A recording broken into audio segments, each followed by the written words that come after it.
Let's take a look at evaluating a web page for the author's credentials and the website agenda. I'm discussing the two together in this presentation because they are so closely linked that you can't evaluate one without looking at the other. Let's look at a web page example and go through this process. First, let's look for an author and credentials. There is no individual credited as an author.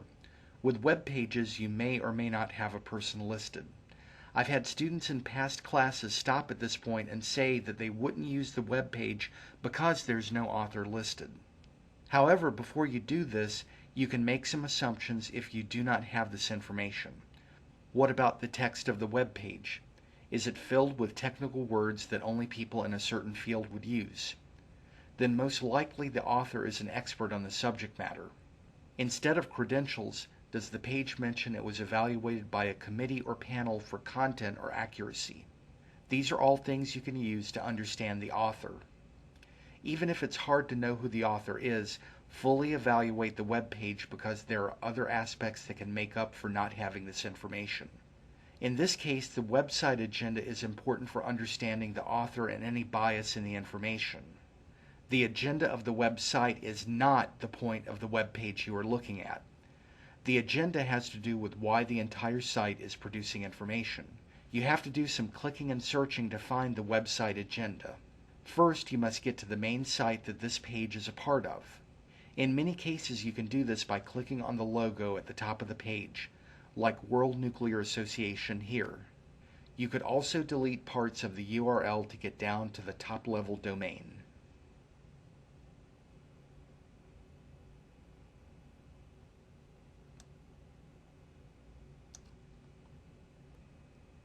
An About WNA link is right here at the top of the page we're on.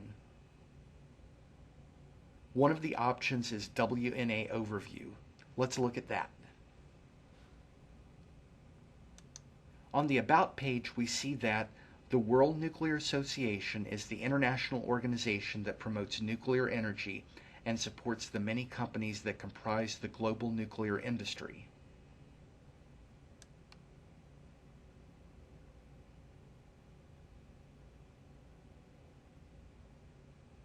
And that the WNA website serves as the world's leading information source on nuclear energy and the global industry that produces it. This is the agenda. We can start to see where bias comes into play. Since this website serves the interest of nuclear energy organizations, do you think the information would have a pro-nuclear or anti-nuclear stance?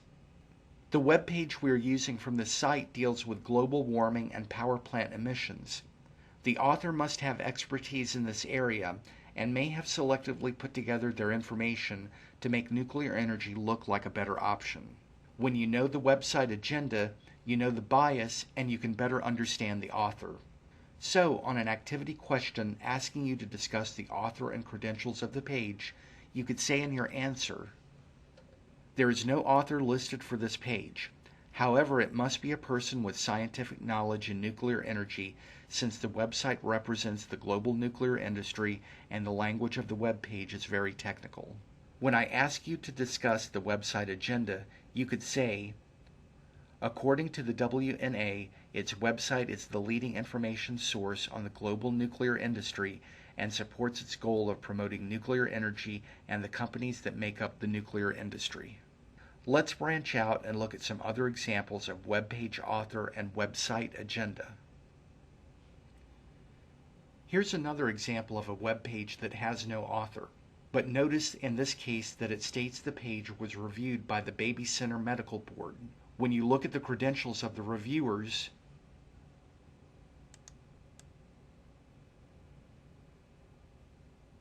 we can say that experts evaluated the content for accuracy. If we look at the agenda of the website,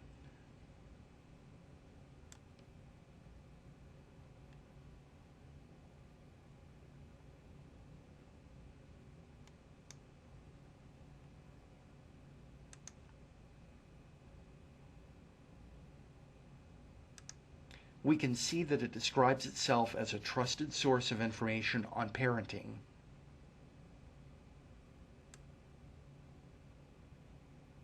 Notice at the bottom of this passage it says it is a part of the Johnson & Johnson family of companies.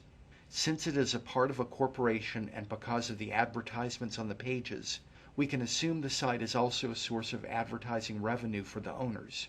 Because of this, the authors may subtly promote products or avoid being critical of certain products. When discussing the author and credentials for this page, our answer would look similar to the nuclear power webpage. There is no author listed. However, the information has been reviewed by a panel of experts in the subject area. Their names and medical credentials are listed. We could say this for the agenda of this website. Baby Center is a global parenting network providing information from experts and ways for parents to communicate with each other. The site has many advertisements to make money for the owners, Johnson & Johnson, which may influence the content. Let's look at another web page. Here's one on child behavior. If we scan through the article,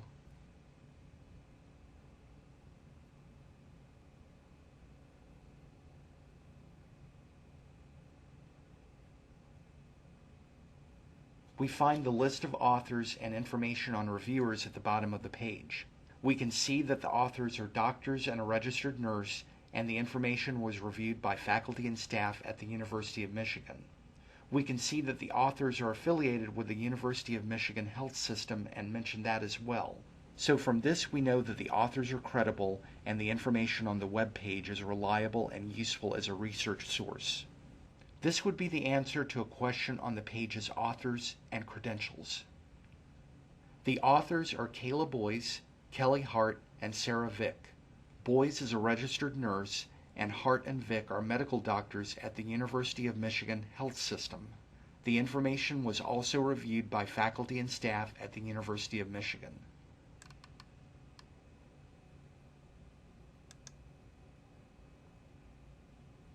For the website agenda, when we look at the About UMHS page,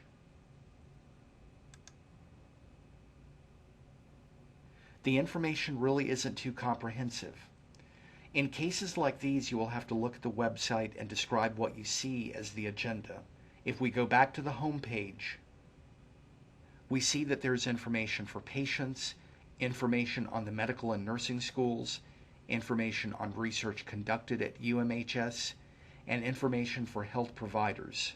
Discussing these aspects will become our website agenda. The UMHS website provides healthcare information to patients, gives information on the University of Michigan medical and nursing schools, provides research conducted, and has information for healthcare providers. Because it is a university medical organization, the site provides accurate, less biased medical information. Let's look at another page on parenting. Here we have the author listed as Grady Pruitt, and at the top of the page there's an About link for him.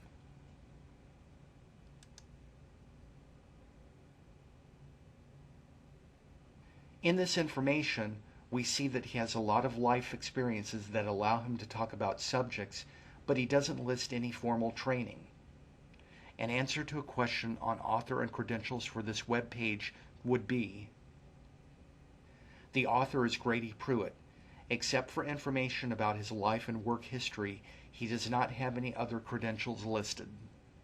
This doesn't mean that he's a bad author and that he shouldn't be listened to. However, for a college-level research paper, you want sources that come from authors with an education and training in the area you are researching. You could use this to reference his personal experiences with raising children, but you would not want to use this as the main source for writing a paper. The last paragraph of this page also gives us the website agenda. We could rephrase it as: the author created the site to tell his personal stories in order to help other people confront the same issues. The information is based on his experiences and opinions rather than research or facts. For many news web pages, you will just have the author listed without any information on their background. In these cases, the author is most likely a professional journalist and not an expert in a particular subject. For this web page, The answer on a question dealing with author and credentials would be: the author is Matt Peckham. There are no credentials listed, but he is most likely a journalist writing for Time magazine. Let's look for information telling us about the website agenda.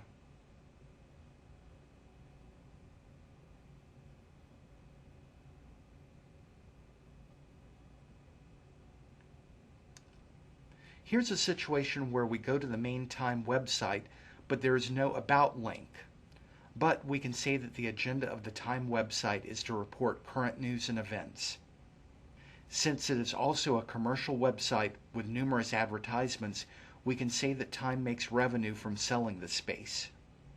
Do you think this may have an effect on the bias?